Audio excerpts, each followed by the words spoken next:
Chapter 5. This is the written account of Adam's family line. When God created mankind, He made them in the likeness of God. He created them male and female, and blessed them.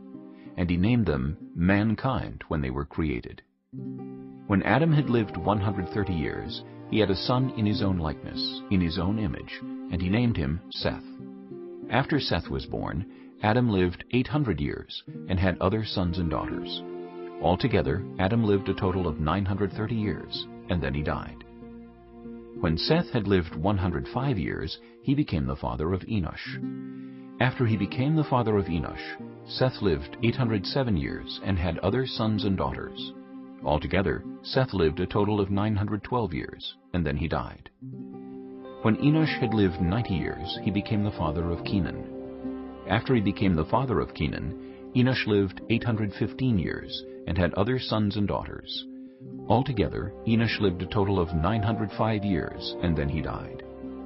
When Kenan had lived 70 years, he became the father of Mahalalel. After he became the father of Mahalalel, Kenan lived 840 years, and had other sons and daughters. Altogether, Kenan lived a total of 910 years, and then he died. When Mahalalel had lived 65 years, he became the father of Jared. After he became the father of Jared, Mahalalel lived 830 years, and had other sons and daughters. Altogether, Mahalalel lived a total of 895 years, and then he died. When Jared had lived 162 years, he became the father of Enoch. After he became the father of Enoch, Jared lived 800 years, and had other sons and daughters. Altogether, Jared lived a total of 962 years, and then he died. When Enoch had lived 65 years, he became the father of Methuselah. After he became the father of Methuselah, Enoch walked faithfully with God 300 years, and had other sons and daughters. Altogether, Enoch lived a total of 365 years. Enoch walked faithfully with God. Then he was no more, because God took him away. When Methuselah had lived 187 years, he became the father of Lamech. After he became the father of Lamech, Methuselah lived 782 years, and had other sons and daughters. Altogether, Methuselah lived a total of 969 years, and then he died. When Lamech had lived 182 years, he had a son. He named him Noah, and said, He will comfort us in the labor and painful toil of our hands, caused by the ground the Lord has cursed. After Noah was born, Lamech lived 595 years, and had other sons and daughters. Altogether, Lamech lived a total of 777 years, and then he died. After Noah was 500 years old, he became the father of Shem, Ham, and Japheth. Chapter 6. When human beings began to increase in number on the earth, and daughters were born to them, the sons of God saw that the daughters of humans were beautiful, and they married any of them they chose.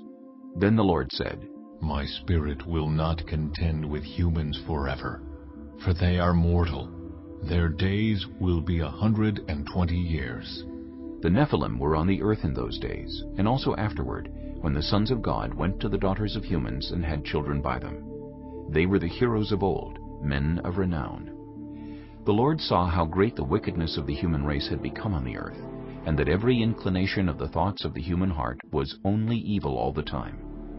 The Lord regretted that He had made human beings on the earth, and His heart was deeply troubled.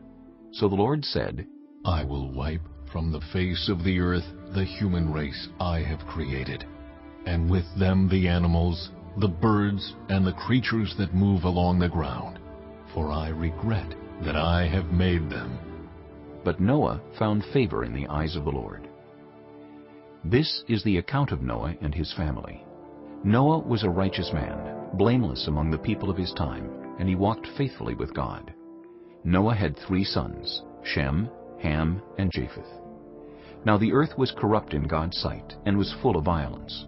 God saw how corrupt the earth had become, for all the people on earth had corrupted their ways. So God said to Noah, I am going to put an end to all people, for the earth is filled with violence because of them. I am surely going to destroy both them and the earth. So make yourself an ark of cypress wood. Make rooms in it, and coat it with pitch inside and out.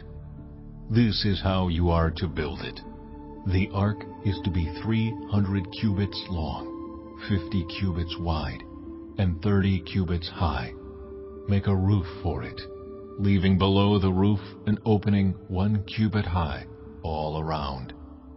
Put a door in the side of the ark and make lower, middle, and upper decks.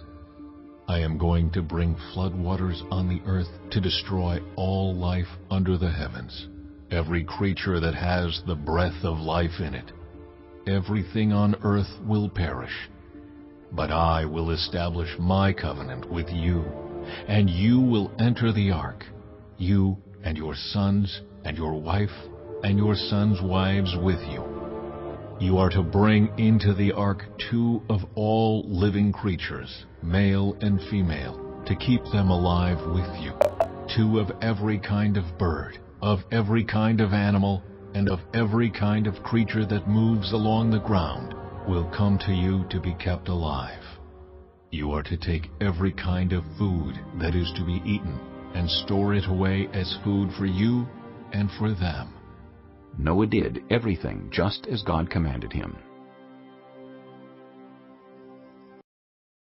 Chapter 7.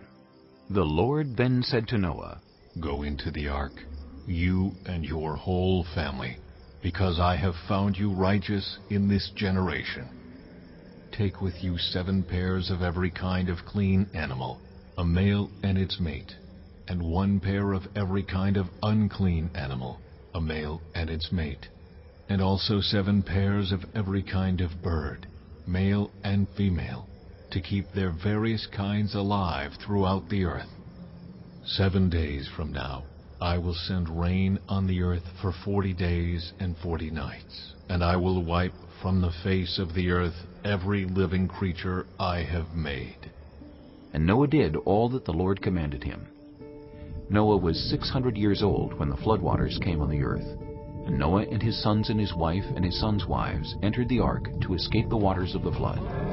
Pairs of clean and unclean animals, of birds and of all creatures that move along the ground, male and female, came to Noah and entered the ark as God had commanded Noah.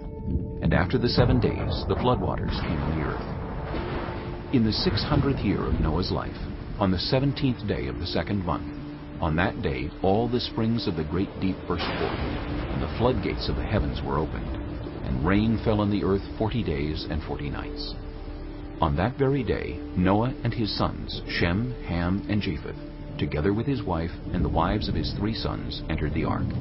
They had with them every wild animal according to its kind, all livestock according to their kinds, every creature that moves along the ground according to its kind, and every bird according to its kind, everything with wings. Pairs of all creatures that have the breath of life in them came to Noah and entered the ark. The animals going in were male and female of every living thing, as God had commanded Noah. Then the Lord shut him in. For 40 days the flood kept coming on the earth, and as the waters increased, they lifted the ark high above the earth. The waters rose and increased greatly on the earth, and the ark floated on the surface of the water. They rose greatly on the earth, and all the high mountains under the entire heavens were covered. The waters rose and covered the mountains to a depth of more than 15 cubits. Every living thing that moved on land perished, birds, livestock, wild animals, all the creatures that swarm over the earth, and all mankind.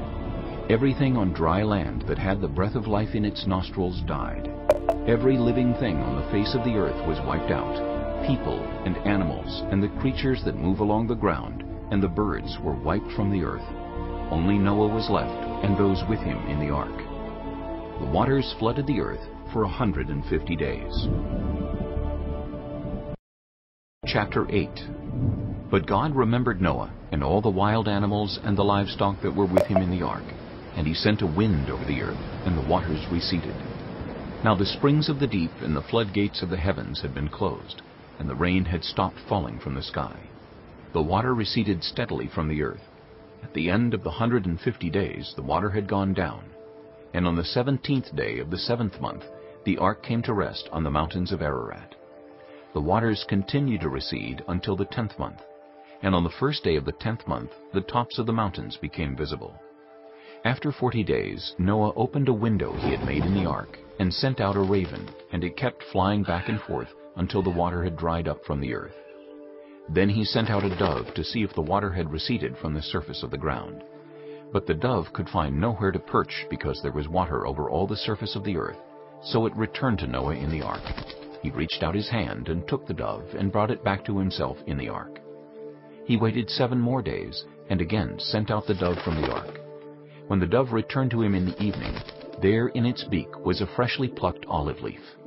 Then Noah knew that the water had receded from the earth. He waited 7 more days and sent the dove out again, but this time it did not return to him.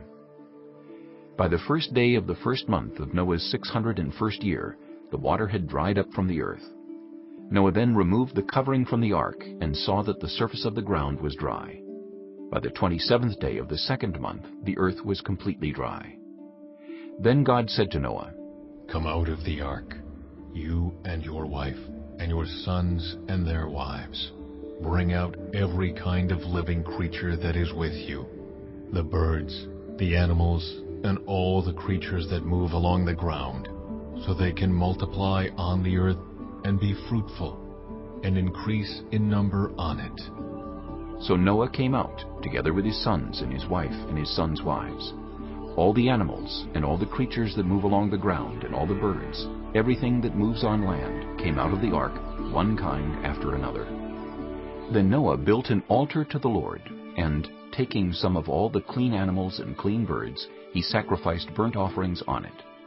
The Lord smelled the pleasing aroma and said in his heart, "Never again will I curse the ground because of humans, even though every inclination of the human heart is evil from childhood. And never again will I destroy all living creatures, as I have done. As long as the earth endures, seed time and harvest, cold and heat, summer and winter, day and night will never cease." Chapter 9.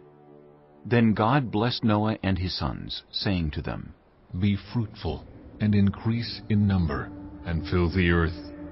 The fear and dread of you will fall on all the beasts of the earth, and on all the birds in the sky, on every creature that moves along the ground, and on all the fish in the sea. They are given into your hands. Everything that lives and moves about will be food for you. Just as I gave you the green plants, I now give you everything. But you must not eat meat that has its lifeblood still in it. And for your lifeblood I will surely demand an accounting. I will demand an accounting from every animal, and from each human being too. I will demand an accounting for the life of another human being. Whoever sheds human blood, by humans shall their blood be shed. For in the image of God has God made mankind. As for you, be fruitful and increase in number. Multiply on the earth and increase upon it." Then God said to Noah and to his sons with him, "I now establish my covenant with you and with your descendants after you, and with every living creature that was with you, the birds, the livestock, and all the wild animals, all those that came out of the ark with you, every living creature on earth. I establish my covenant with you. Never again will all life be destroyed by the waters of a flood. Never again will there be a flood to destroy the earth." And God said, "This is the sign of the covenant I am making between me and you, and every living creature with you, a covenant for all generations to come.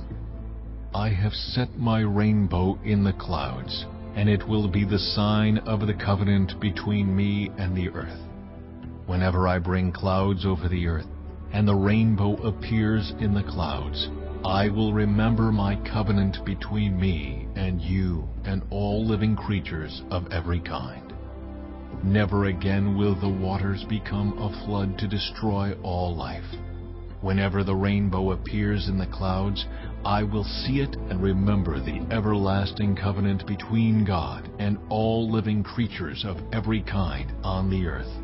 So God said to Noah, "This is the sign of the covenant I have established between me and all life on the earth." The sons of Noah who came out of the ark were Shem, Ham, and Japheth. Ham was the father of Canaan. These were the 3 sons of Noah, and from them came the people who were scattered over the whole earth. Noah, a man of the soil, proceeded to plant a vineyard. When he drank some of its wine, he became drunk and lay uncovered inside his tent. Ham, the father of Canaan, saw his father naked and told his 2 brothers outside. But Shem and Japheth took a garment and laid it across their shoulders. Then they walked in backward and covered their father's naked body. Their faces were turned the other way so that they would not see their father naked. When Noah awoke from his wine and found out what his youngest son had done to him, he said, "Cursed be Canaan! The lowest of slaves will he be to his brothers." He also said, "Praise be to the Lord, the God of Shem. May Canaan be the slave of Shem. May God extend Japheth's territory. May Japheth live in the tents of Shem, and may Canaan be the slave of Japheth." After the flood, Noah lived 350 years. Noah lived a total of 950 years, and then he died.